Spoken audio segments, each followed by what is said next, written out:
The United States of America. We have always viewed ourselves as being on top of the world. The first on the train tracks, the first to fly, and the first on the moon. Fast forward through history. To come together to get it done so that we can truthfully say in America, no child will be left behind. Pause. And now, we're last in the classroom, the place where this all starts. Currently, the US ranks 13 points below average where the OECD says the average international math score is. This is a big issue in America, and it seems to be overlooked by every presidential candidate running in 2016.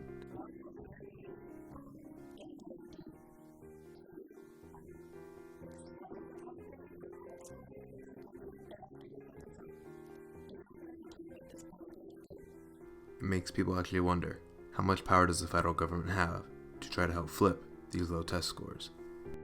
The federal government, they do, it's commonly known as No Child Left Behind, and it's actually Elementary and Secondary Education Act. But that sort of sets up the testing regimen and the requirements, loose requirements that the states have to follow. So that we can truthfully say in America, no child will be left behind. The No Child Left Behind Act was signed in 2001 to help assessments and basic skills, and to put a heavy emphasis on annual standardized testing. This act raised controversy in one simple question: is it fair to test all students the same, based on academic level or performance? One of the discussions years ago was if you have a child who's only capable of doing C work, and when they did, quote, ability grouping, so the A students were all off together, and they were doing a much higher level work than the C students, but those C students were all put together. Well, is the A that you earn in that C group the same A that this group got?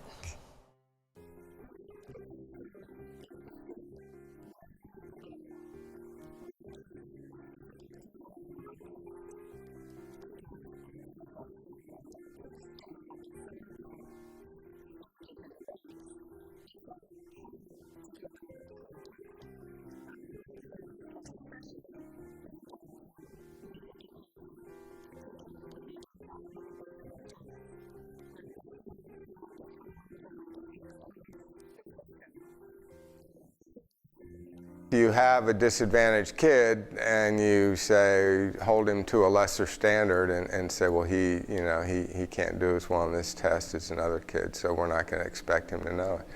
So what have you done for that kid? You've set him up for failure in life, because he's not going to graduate with the knowledge or ability to go to college, to get a good career. A lot of them can't even pass the military entrance exam.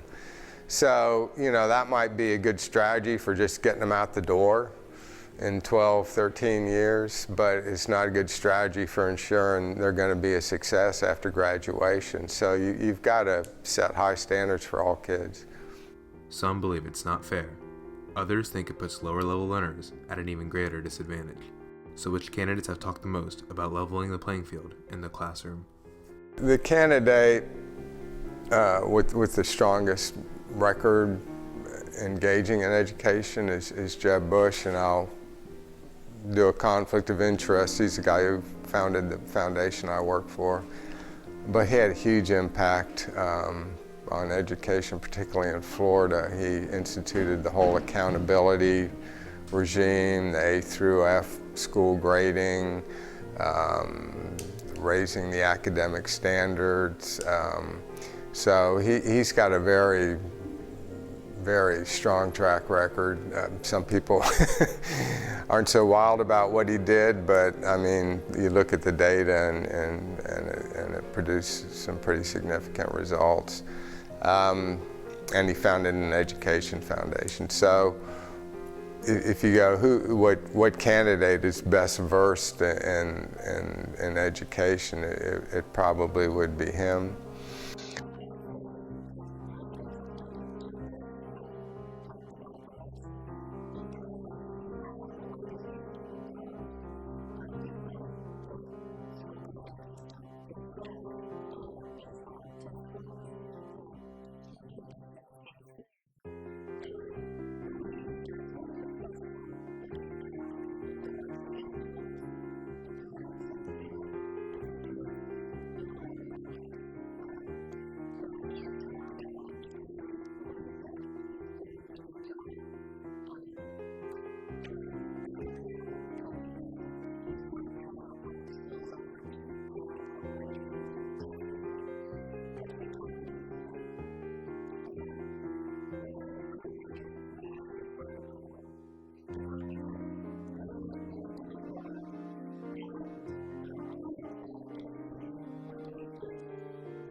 This is the United States of America. Innovation is planted in our history, and it's a word we take great pride in. But how can we innovate when we're losing educational values? Education has been far too overlooked, and the presidential candidates must shift their focus to make it a topic that cannot be ignored. So in November, when you take to the booths, think about the ones opening the textbook and taking the test.